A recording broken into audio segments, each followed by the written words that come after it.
布鲁克假面骑士第二弹我是拼完了，这次的选角呢是很好，但是呢做的东西吧实在是远远的低于心里的预期。今天这期视频就来展开聊一下。嗨，帅哥，给个3连呗！布鲁克假面骑士第二弹呢是25号发售的，我26号就是拿到手了。最近因为不在家里嘛，没有人帮我拼，所以说只能一个人把这9个一口气拼完了，所以说需要用的时间长一些。老规矩盲盒嘛，直接无脑端箱就完事，毕竟端箱的话可以保证开出来的每一个角色都不重复。而且这次的选角真的是很好啊！我小时候唯一看过的假面骑士就是痱子，然后这10个角色呢有6个是痱子的，然后再加上2个主题的基础形态，还有他们俩的对手。端箱的话一共是有9盒，然后看一下小盒的包装，正面是痱子，然后侧面呢有一个加斗。主题是加速嘛，所以说3个假面骑士系列呢都是加速的。然后看一下盲盒的规则。大隐藏款呢就是这一个爆裂，然后小隐藏呢就是这一个基础。1箱9个10个角色，也就是说你开得出来基础就开不出来最终，开得出来最终就开不出来基础。如果说你和我一样是端箱的话，那就是说你开出来隐藏款的几率是 25%， 否则的话就是这一个基础形态。拆盒的时候顺便帮你们验证一下网上说的那些不同的角色带盒的重量也不一样，这样的话方便你去实体店里面称重，然后去选择隐藏款。结论一会儿再说，先来吐槽一下它的一个开盒的方法，它没有那一个切割线，所以说呢你需要硬撕，特别难撕开。注意，这次的图鉴卡是放在了装地台支架的那一个密封袋里面。第二弹是完全沿用了第一弹的竖底设计，所以说呢，我也算是轻车熟路了，不用看说明书就能直接拼好。而且这个说明书确实是看不看无所谓，它就是拿巧爷做例子来拼装的，然后其他的角色都要举一反三才行。所以你没有什么拼装经验，而且对皮套不了解的话，真的是拼不了一点。然后就是关于你称重去实体店里面拿隐藏款的话，真的是没有任何的意义，因为呢那张网上的图里面没有一个是过60克的，然而我这些呢有好几个是过60克的，至少5个。究其原因呢，是因为它在每盒里面会随机的放干燥剂，有可能会给，也有可能不给，而且它给你的话也是规格不一样的，有的是这种超级小的、中号的，还有大号的，所以说呢，就算是同一个角色，也有可能开出3种或者是4种重量。然后我就一口气把这9个拼完，说实话，这次的组合度比上次也好了太多太多，拼完之后不算疼，也就是胯部的旋旋关节需要使一下大力金刚指而已。虽然这次的说明书是以巧爷举例，但是呢，他巧爷的拼装过程也不完整，所以我这9款极有可能会有的地方拼反、拼错地方了。如果大家发现了，麻烦在评论区指出一下，谢谢。然后拼完的效果呢，我们可以看到，比起上一弹呢多了很多金属色的发色，所以说整体的效果呢也好了不少。虽然说这一套用了大量的金属色涂装，但是呢也并不代表着全都是涂装，还有部分金属色呢是用的成色来代替的，比如说那些是单独颜色的分件。不过还有涂装以及成色的色差呢并不算很明显，所以说呢也就可以接受了。而区别方法呢就是看它有没有水纹，有水纹的话很明显就是成颜色嘛，而且金属色涂装的话会更粗糙一些。而一旦布鲁克用上了大面积的金属色涂装的话，就肯定会出现非常多的漆面瑕疵，毕竟它只是一个20块的低端小玩具嘛，所以说品控呢并不会多好。你想一下 HF 几百块钱的品控也是屎一坨。你就比如说我这个痱子吧，嘴角这里的红色没有涂上，然后呢就是各种蹭漆也是特别的多，很多地方呢都是漆面涂不到位的。客观来说呢，这次第二弹的漆面品控真的是很烂，而主观来说呢，我竟然觉得还可以接受。我呢是这一个奥利双量的凯装和它这一个弹一起拼的，而这一个奥利双量呢可以看到各种，所以说就会显得这一个品控更好一些，而且这个还更贵呢。然后抛开品控不谈的话，这次的痱子系列呢是做的不错的，就比如说这一个基础形态吧，可以看到它除了这个车把件之外呢，还有这个手电筒以及这一个全套，不过呢这些全都是没有分色的。低端玩具呢背后当然都是没有什么涂装的。这一个系列的所有角色呢腰带都是通膜换中间的这一个手机移印，所以就会导致德尔塔它腰左侧的这一个凸起的连接件呢没有用处。毕竟它又不像凯撒和痱子一样腰侧面有这么一个拳头可以挂着，而非常可惜这一个拳头呢只是一个装饰的分界而已，并不能变形然后握持住它。不过它这一个手电筒呢倒是可以拔下来插到这一个小腿上，然后就是发出深红电钻嘛。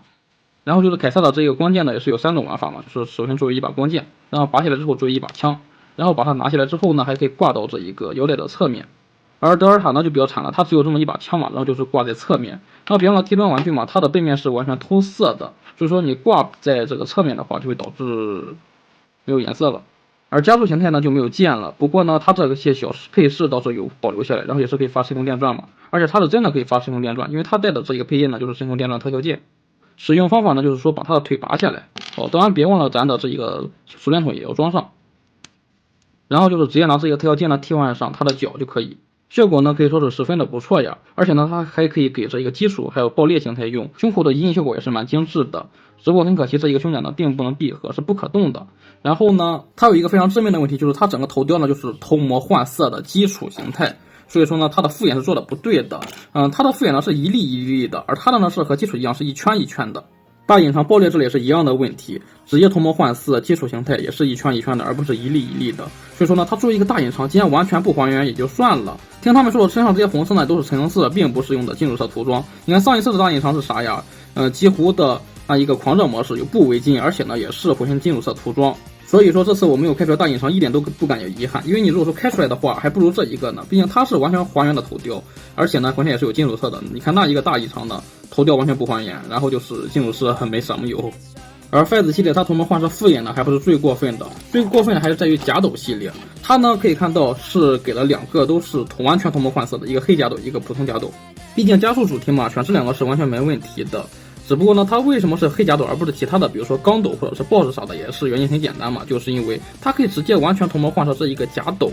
然后这还不是最恶心的，最恶心的地方还是它捆绑销售，就是说你看这个甲斗的配件呢是这么一把苦无，然后它的这个黑甲斗呢没有苦无，但是它给了你这一个指天求虐手，也就是说你想用这个甲斗摆指天求虐的话，你就必须得买这一个黑甲斗，所以说这一波捆绑的是很难受的。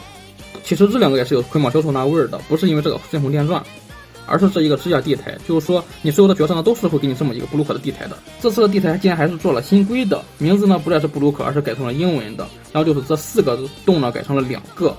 这个地台每个角色都是会给的，而且一模一样，但是支架呢并不是，这一盒里面只有3个角色给的，其中不包括这一个加速。加速它因为要摆这一个飞踢才能够用这一个特效键嘛，然而它却没有给这一个支架，所以说呢它是不能够独立摆出来的。所以说你想要摆这一个特效键的话，你需要买其他的几个有这一个支架的才可以。然后这次支架呢是新规的设计，就是说它这2个分件的尾部呢这个圈是一个软胶的，所以说它可以变形，这样的话夹住就不再是那种 C 扣的了，容易划坏塑料。然后稍微涂抹换色的问题，他既然这么做了，不如做到底喽。老司机呢，他非要给一个心脏，我觉得他应该就给一个 BOSS 给那个金司机嘛，就是那个满野。这样的话也是和甲斗一样，只需要开一个模具就行了。满野就是浑身换的金色，然后就是眼睛换的红色就完事嘛，然后还可以把这一个侧扣给阉割一下。所以我强烈建议开除布鲁克的这一个策划，因为他涂抹换色呢都没有做到底。你看这一个完全可以换成满野嘛，这样的话还可以再省一波成本，所以他没有尽量的把成本降到最低，给公司增加了不必要的成本，同时呢还让这一个涂抹换色被玩家骂得很惨，导致布鲁克的口碑下滑的厉害。所以说呢这一波真的是损人不利己。而且甲斗系列它不仅仅是涂抹换色这么敷衍，而且呢你看它这些装甲呢是一点都没有的，就是这么一个胸甲还有肩甲就没了，浑身所有的这些装甲的全都是遗印。而你看筷子系列呢，它这些环呢，它都给你做出来分件装甲了。而甲斗系列呢，就是真的全靠遗印，真的是敷衍到不行呀。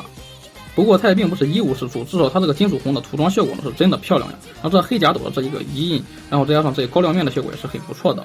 只不过呢，这一个武器就做得很操蛋了。可以看到呢，他以为的正面是这样，实际上的正面呢是这样，因为苦无是倒着拿的嘛，所以说当甲斗正常拿的苦无的话，会发现正面是完全没有颜色的，而背面呢是有涂装的。而且背面涂的还不赖呢，还有遗印呢。你看这一个真的是就2个分件，然后就是这个红色的涂装就没了。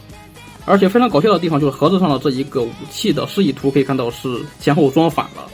虽然说甲斗系列做的这么敷衍，但是呢人家好歹有武器，而且还有金属色涂装嘛。你看老司机系列真的啥都没有，没有替换手，没有武器，而且还没有涂装。可以看到这个老司机真的是素到不行呀。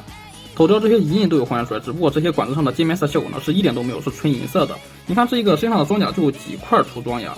，1、2、3、4没了。你看肩甲的背面也是啥也没有。而另外2个系列呢，虽然说背后也是纯透色嘛，但是人家肩甲的背面也是给你涂出来颜色了。你看这个黑甲斗的遗印也都有还原出来，但是这个呢，竟然最基本的这一块黑色都没有给，太敷衍了吧。而心脏呢，这浑身的红的橙色真的是丑的不能再丑了，完全看不出来是心脏，对吧？虽然说它的涂装要比狼巧爷多了很多，但是狼巧爷这一个确实是比起心脏的这个发色是更还原了好多好多。然后这2个怪人形态呢，比起另外的7个假面骑士呢，都是没有做出来透明复眼的。他们这些眼睛呢，全都是用的高亮面来还原的这一种透明件的效果。不过比起假面骑士呢，他们2个身上的装甲分件以及细节确实是更多就是了。开模的精细程度呢，也是毫不含糊的。就这样，我把想吐槽的问题呢，全都吐槽了一遍之后，发现，既然把该讲的地方都讲到了。而可动方面呢，就不用多赘述了，毕竟呢，它就是和第一弹一样的素体嘛。应该只剩下一个大家关心的问题了，就是它的这个光之血月究竟能不能引光呢？当然是不能的，因为呢它这一个金属色涂装嘛，然后身上这个遗印呢也是不可以的。不过它这一个透明复眼的荧光效果呢确实很好的，像一个大灯泡一样亮。而其他透明复眼的荧光效果呢，也就是这个黑甲斗加速形态以及这一个凯撒的效果比较不错，其他的都是差一些的。好的，以上就是这一套假面骑士第2弹的情况。从大家所见，它虽然说选角不错，但是做的真的是很敷衍的。不过虽然说它漆面品控不行吧，但是比起其他的厂子，这一个价位真的是要强了很多很多。